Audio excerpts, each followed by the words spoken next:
Tollywood star hero Nandamuri Balakrishna నటించిన latest mass action movie Daaku Maharaaj Sankranti కానుకగా ప్రేక్షకుల ముందుకు వచ్చింది.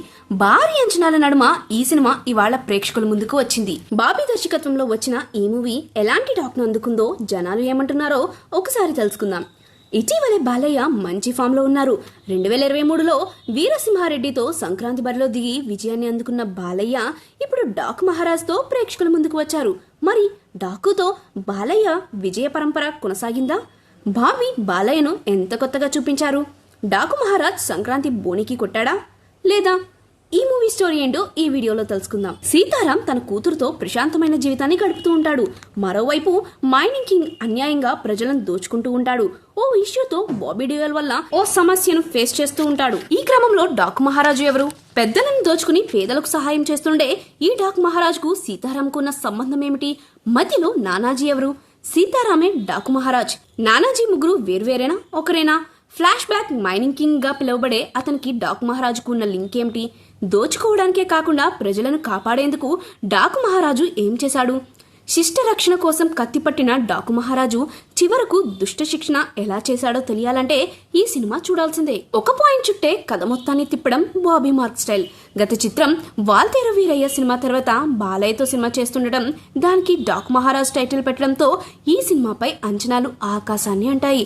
బాబీ కూడా ఆదిత్య 369 సినిమాలో కృష్ణకుమార్ను కాపాడేందుకు శ్రీకృష్ణదేవరాయలు డాకు గెటప్ లో ఉరి శిక్ష నుంచి కృష్ణకుమార్ను కాపాడుతాడు. ఆ లైన్ బేస్ చేసుకుని సినిమాను తెరకెక్కిస్తాడు. ఎటువంటి లాగ్లు లేకుండా కేవలం సీన్స్ తో ఈ సినిమాను లాగించాడు. అంతేకాదు బాలయ్య పాత సినిమాలనే మిక్సీలో వేసి రుబ్బాడు. ఒక పద్ధతి పాడు లేకుండా నరకడమే పనిగా పెట్టుకున్నాడు. మాస్ ఆడియన్స్ కాకుండా కేవలం అభిమానుల కోసమే ఈ సినిమా తీసినట్టుంది. ప్రతి సీన్ నేల విడిచి సాము చేసినట్టుగా ఉంది. ఫ్యామిలీ ఆడియన్స్ తో కలిసి ఈ సినిమా చూడటం అంత నరకం ఏదీ ఉండదు. కొన్ని సీన్స్ షోలేతో పాటు కార్తీక్ కాకి సినిమాలను గుర్తుకు తెస్తాయి. ఒక్క మాటలో చెప్పాలంటే సమరసింహారెడ్డి తరహాలో ఫ్లాష్ బ్యాక్ ఎపిసోడ్ ను కాపీ కొట్టినట్లుగా ఉంది.